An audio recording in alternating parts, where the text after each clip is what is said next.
आज आपण बनवणार आहोत भेंडी फ्राय. अगदी चविष्ट असा आणि तितकाच तो झटपटसुद्धा बनवून तयार होतो. चला तर रेसिपीला सुरुवात करूया. या ठिकाणी पॅन गरम झालेला आहे. यात आपण एक मोठा चमचा तेल घालूया. या ठिकाणी तेल छान तापलेलं आहे. यात आपण 1 चमचा जिरे घालूया, 1 चमचा मोहरी घालूया, थोडासा कढीपत्ता घालूया. कढीपत्ता घातल्यानंतर आपण हे झाकणाने कव्हर करूया. त्यामुळे काय होईल, गरम तेल आपल्या अंगावर उडणार नाही आणि आपला गॅससुद्धा घाण होणार नाही. 1 चमचा जिरा पावडर, 1 चमचा धना पावडर, अर्धा चमचा हळद घालूया. यात मी अगदी थोडंसं लाल तिखट घालणार आहे, पाव चमचा. तुम्ही तुमच्या आवडीनुसार घाला. माझा मुलगा जास्त तिखट खात नाही, त्यामुळे मी कमी घातलं आहे. यात आपण आता थोडासा हिंग घालूया. आपण आता हे छानपैकी मिक्स करून घेऊया.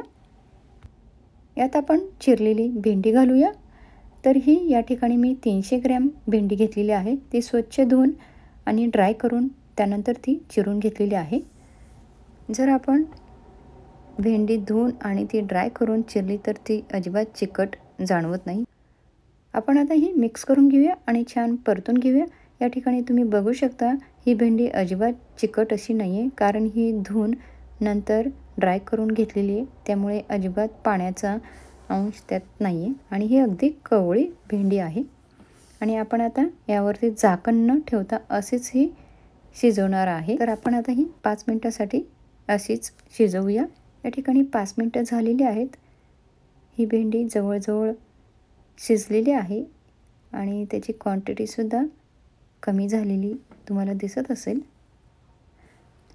यात आपण आता 1 चमचा कसुरी मेथी घालणार आहोत, म्हणजेच ड्राय मेथी लीव्ज. तर आपण आता हे हातावर चोळून त्याची ही पावडर यात घालणार आहोत. तुमच्याकडे असल्यास घाला, नसल्यास नाही घातली तरी चालेल. याने भाजीला खूप छान अशी टेस्ट येते. यात आपण आता अर्धा चमचा आमचूर पावडर घालूया. याने सुद्धा छान टेस्ट येते.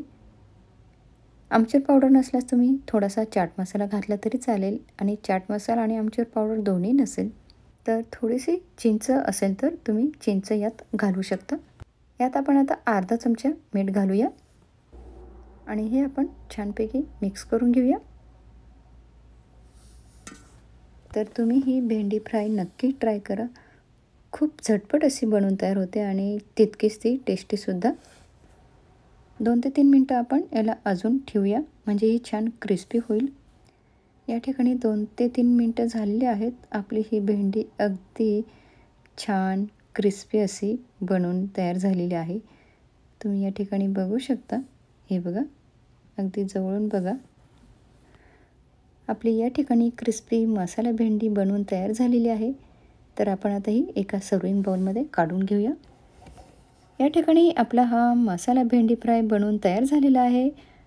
अगदी सुंदर असा दिसतोय, तितकाच तो टेस्टीसुद्धा झाला आहे. तर यावरती आपण आता बारीक चिरलेली कोथिंबीर घालूया. तुम्ही ही भाजी टिफिन बॉक्समध्ये देऊ शकता, मुलांच्या लंच बॉक्सला देऊ शकता, तुम्ही स्वतः लंच बॉक्सला घेऊन जाऊ शकता आणि अगदी झटपट अशी बनवून तयार होते. तर तुम्ही ही नक्की बनवून बघा. नेहमीप्रमाणे प्रेमाने बनवा, प्रेमाने सगळ्यांना खाऊ घाला. माझी ही रेसिपी तुमच्या मित्रमैत्रिणींसोबत आणि फॅमिलीसोबत नक्की शेअर करा. भेटूया पुन्हा अशाच नवीन रेसिपीसोबत. रेसिपी आवडल्यास रेसिपीला लाईक करा आणि चॅनलवरती जर तुम्ही नवीन असाल तर चॅनलला सबस्क्राईब करायला विसरू नका. भेटूया पुन्हा अशाच नवीन रेसिपीसोबत. तोपर्यंत आनंदात राहा, निरोगी राहा. धन्यवाद.